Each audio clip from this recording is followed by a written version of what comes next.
గ్రాముల బంగారాన్ని విడిపించి ఆ రోజు ఆన్లైన్ రేటుకే మేము కొంటాం. Sharma gold company. నమస్తే, వెల్కమ్ టు సుమన్ టీవీ. నేను మీ యామ్ని. ప్రస్తుతం మనతో ఉన్నారు ప్రముఖ ఆధ్యాత్మికవేత్త, ప్రముఖ జ్యోతిష వాస్తు పండితులు సుభాష్ శర్మ గారు ఉన్నారు. గురుగారితో మాట్లాడి మనకున్న సందేహాలను అడిగి తెలుసుకుందాం. నమస్కారం గురుగారు. శ్రీమాత్రే నమః. గురుగారు, ఈ నెల మనకి 16న దశపాప హర దశమి రాబోతుంది కాబట్టి ఆ రోజు ప్రత్యేకత ఏంటండి? ఆ రోజు ఎలాంటి పరిహారం చేసుకుంటే మంచిదంటారు? ప్రేక్షకులందరికీ శ్రీమాత్రే నమః, శ్రీ గురుభ్యో నమః. నమో దేవ్యై మహాదేవ్యై శివాయై సతతం నమః. నమ ప్రకృత్యై భద్రాయై నిహతాం ప్రణతాస్మిత. దశపాపహర దశమి, 10 రకాలైనటువంటి పాపాలను హరించేటటువంటి దశమి. పూర్వకాలమునందు భగీరథుడు గంగాదేవిని భూమి మీదికి తీసుకొచ్చినటువంటి రోజు జ్యేష్ఠమాసము శుక్లపక్షము దశమి రోజున ఆ గంగాదేవి భూమి మీదికి వచ్చినటువంటి అమృతమైనటువంటి రోజు ఈ యొక్క జ్యేష్ఠమాసం. ఈ జ్యేష్ఠమాసంలో ప్రతి మానవుడు తన యొక్క పాపాలను హరింపజేసుకోవాలి అని అంటే గనక గంగా స్నాన విధిని ఆచరణ చేసుకోవాలి. ఎందుకంటే గంగాదేవి ఈ భూమి మీదికి వచ్చినటువంటి అమృతమైనటువంటి రోజుగా ఈ దశపాపహర దశమి అనేటటువంటిది జరుపుకుంటూ ఉంటారు. అంటే భగీరథుడు ఘోర తపస్సు చేసి ఆ గంగాదేవిని భూమి మీదకి తీసుకొచ్చాడు కాబట్టి ఈ భూమి మీద వెలిసినటువంటి గంగాదేవి సకల పాపములను తొలగించేటటువంటి తల్లిగా భావన చేసుకుంటాము. అందుకే మనకు ఏదైనా పుణ్యక్షేత్రం వచ్చింది, గంగా క్షేత్రం వచ్చింది అంటే తప్పకుండా స్నానం చేసే భగవద్ దర్శనం చేసుకుంటాం. ఎందుకు అంటే మన ఆత్మశుద్ధితో పాటు శరీర శుద్ధి అనేటటువంటిది కూడా మనకు కావాలి. శరీర శుద్ధితో పాటు మనం ఈ శరీరంతో చేసినటువంటి పాపములు దేంతో ప్రక్షాళన చేస్తారు అంటే కేవలం గంగా స్నానముతోనే. అంటే పవిత్రమైనటువంటి గోదావరి, గంగా, నర్మదా, సింధు ఇలాంటి పుణ్యనదీ జల స్నానముతోనే మన యొక్క ఈ శరీరంతో చేసినటువంటి పాపములు దూరం చేసుకోవచ్చు. కనుక ఈ యొక్క దశహార పాప దశమి అంటే ఏంటి గనక మనము ఎన్ని తప్పులు చేసినా, ఎన్ని పాపములు చేసినా ఒక కాలంలో అవన్నీ కూడా ప్రక్షాళన చేసుకోవాలి అంటే ఈ యొక్క దశపాపహర దశమి రోజున అంటే ఆదివారం రోజున రావడం చాలా విశేషం.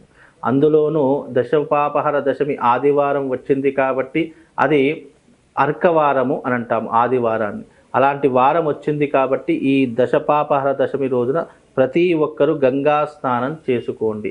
లేదు గంగా స్నానం వీలు కాలేదు అని అంటే గనక గంగా మనకు మామూలుగా దానికి ఒక శ్లోకం ఉంటుంది. అక్కడికి వెళ్ళలేనటువంటి వారు ఇంట్లోనే నీళ్లు తీసుకొని ఆ నీటితో స్నానం చేసేటప్పుడు ఈ శ్లోకాన్ని చదవాలి అని. గంగే చయమునే చైవ గోదావరి సరస్వతి నర్మదా సింధు కావేరి జలేస్మిన్ సన్నిధం కురు అనేటటువంటి మంత్రాన్ని చదువుకుంటూ ఆ యొక్క స్నానం చేస్తే గనక గంగా నదిలో స్నానం చేసినటువంటి పుణ్య ఫలితము వాళ్ళకు దక్కుతుంది ఆ ఒక్క రోజు. ఎందుకంటే దశపాపహర దశమి అన్న దాంట్లోనే సమాధానం ప్రతి ఒక్కరికి దొరుకుతుంది. అదే దశపాపహర అంటే హరించున్నటువంటిది అని అర్థము. కనుక నీలో ఉన్నటువంటి 10 రకములైనటువంటి పాపములు ఏవి ఉంటాయి? కామ, క్రోధ, లోభ, మోహ, మద, మాత్సర్యాది గుణములన్నీ కూడా తొలగింపజేసేటటువంటిది ఈ దశపాపహర దశమి. కనుక ఈ రోజున గనక మనము స్నానాది క్రతువులు ఆచరించి మనము ఆ రోజున ఇష్టదైవాన్ని గనక పూజించినట్టయితే కొన్ని రకాలైనటువంటి పాపములు తొలగిపోయేటటువంటి అవకాశము ఈ దశపాపహర దశమి రోజున కలుగుతుందమ్మా. అంటే ప్రత్యేకంగా మంత్రం ఏమైనా ఉందా అంటే ఆ రోజున గంగా నదిలో స్నానం ఆచరించేటటువంటి వారికి ఏం అవసరం లేదు. ఇంట్లో ఉన్నటువంటి వారు ఇంతకుముందు చెప్పినటువంటి మంత్రం గంగే చముని చైవ గోదావరి సరస్వతి నర్మదా సింధు కావేరి జలేస్మిన్ సన్నిధం కురు అనేటటువంటి మంత్రంతో మనం స్నానం ఆచరించిన చాలా విశేషమైనటువంటి పుణ్య ఫలితం కలుగుతుంది.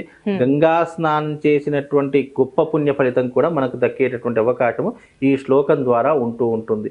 అయితే ఆదివారం రోజున ఆ దశపాపహర దశమి వచ్చింది కాబట్టి ప్రత్యేకంగా ఆ రోజున శివాలయానికి వెళ్ళి వీలైతే అక్కడ శివుడికి అభిషేకం చేసినటువంటి జలముతో మీరు మళ్ళీ సాయంకాలం కూడా స్నానాది క్రతువులు కనుక చేస్తే మీరు సమస్తమైనటువంటి పుణ్యనదీ జలాలలో స్నానం చేసినటువంటి పుణ్య ఫలితం కలుగుతుంది. అంత విశేషమైనటువంటిది దశపాపహర దశమి. ప్రత్యేకంగా ఆ రోజు శివునికి అభిషేకం చేస్తారు, ప్రత్యేకంగా శివారాధన చేసుకోవచ్చు, శివుడికి అభిషేకాది క్రతువులు చేసుకోవచ్చు.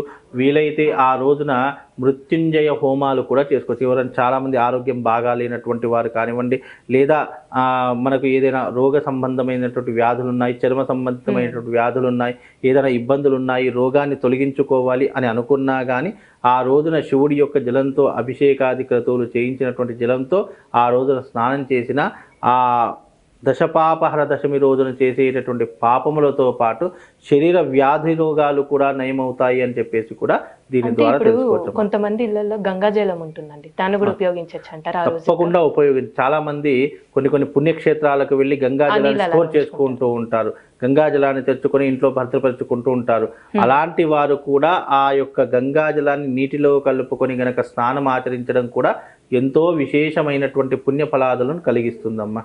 గురుగారు, ఆ రోజు ఏమైనా ప్రత్యేకంగా ఏదైనా దేవాలయం అంటూ దర్శిస్తే మంచిదంటారా? తప్పకుండా మంచిది ఉంటుంది. అంటే మామూలుగా ప్రతిష్ఠించేటటువంటి దేవాలయాల కంటే స్వయంగా వెలిసినటువంటి దేవాలయాలు కొన్ని చోట్ల ఉంటూ ఉంటాయి. శివాలయాలు కానీ, పురాతనమైనటువంటి ఆలయాలు కానివ్వండి, పురాతనమైనటువంటి కొన్ని కళాఖండాలు కూడా కొన్ని ఉంటాయి. దేవాలయాలు చాలా అద్భుతంగా, అంటే అవి కనుమరుగైపోతున్నాయి ఇప్పటికంటే, దానికి మెయింటెనెన్స్ లేక కానివ్వండి, లేదా దాన్ని పట్టించుకోకపోవడం, ఇలా ఎన్నో రకాలైనటువంటి సమస్యలు కొన్ని దేవాలయాలకు అంటుకున్నాయి. కాబట్టి అలాంటివి ఏదైనా సుప్రసిద్ధ దేవాలయాలుండి, పురాతనమైనటువంటి ఆలయాలుండి, దానికి ఏదైనా చరిత్ర ఆధారాలు ఉంటే గనక అలాంటి దేవాలయానికి వెళ్ళి దర్శించండి. అలాంటి దేవాలయాలలో శక్తి సామర్థ్యాలు ఎక్కువగా ఉంటూ ఉంటాయి, పాజిటివ్ ఎనర్జీ ఎక్కువగా ఉంటూ ఉంటుంది. అలా ఉండడం చేత ఏమవుతుందంటే, అలాంటి దేవాలయాలకు వెళ్ళి దర్శించడం ద్వారా అక్కడ ఉన్నటువంటి పాజిటివ్ వైబ్స్ అనేటటువంటి మనిషిని ఎన్నో రకాలుగా ఉత్తేజపరుస్తూ ఉంటాయి. మనిషిని ఎన్నో రకాలైనటువంటి నెగిటివ్ ఎనర్జీని లాగేసి పాజిటివ్ ఎనర్జీని మనిషిలో ప్రసరింపజేసేటటువంటి లక్షణాలు ఉన్నటువంటి దేవాలయాలు, పురాతనమైనటువంటి దేవాలయాలు ఎక్కువగా ఉంటూ ఉంటాయి. అలాంటి దేవాలయాలకు వెళితే గనక మనకు అదృష్ట యోగం అనేటటువంటి తొందరగా కలిసే అవకాశం ఉంటూ ఉంటుంది. అలాగే అక్కడికి వెళ్ళి వీలైతే అదేదైనా శిథిలావస్థకు వచ్చినటువంటిది అయితే కనుక అక్కడ శుభ్రపరిచేసి కాసేపు సేవ చేసుకొని అక్కడ ఉన్నటువంటి ఏ దేవుణ్ణైనా సరే అక్కడ అభిషేకాలు గంగాజలంతో అభిషేకం చేసి ఆ నీళ్లను నెత్తి మీద చల్లుకున్నా కానీ విశేషమైనటువంటి పుణ్య ఫలాదులు కలుగుతాయమ్మా. ఎందుకంటే ఇప్పుడున్నటువంటి దేవాలయాలను చాలా మట్టుకు దేవాలయాలను చూస్తే మెయింటైన్ చేయడమే చాలా కష్టతరంగా మారిపోయింది. కొన్ని మెయింటైన్ చేద్దామన్నా దానికి సరైనటువంటి ఆర్థిక స్తోమత లేకపోవడం కారణం చేత కొన్ని దేవాలయాలు కనుమరుగైపోతూ ఉన్నాయి. కనుక అలాంటి దేవాలయాలు ఏవైనా ఉంటే గనక అక్కడికి వెళ్ళి కాసేపు ధ్యానం చేసుకోండి. అంటే దశపాపహర దశమికి అర్థం ఏంటి అంటే కనుక కేవలం స్నానం ద్వారానే కాదు, స్నానము ద్వారా పుణ్యం కలుగుతుంది, ధ్యానము ద్వారా పుణ్యం కలుగుతుంది, సేవ ద్వారా పుణ్యం కలుగుతుంది, ఆలయానికి వెళ్ళడం ద్వారా పుణ్యం కలుగుతుంది. కనుక ఇలా ఎన్నో రకాలైనటువంటి మార్గాలు ఉంటాయి. మార్గాలు ఏదైనా సరే మనం ఎంచుకున్నటువంటి మార్గం భగవత్ ఆరాధనతో ముడిపడి ఉంటే గనక ఆ మార్గం ద్వారా భగవంతుడు తొందరగా ప్రసన్నం కావడానికి తప్పకుండా ఉపయోగపడతాడు. తప్పకుండా భగవత్ అనుగ్రహం వాళ్ళందరికీ కూడా కలుగుతుందమ్మా. చాలా చక్కగా తెలియజేస్తా గురుగారు, ధన్యవాదాలండి. శ్రీమాత్రి.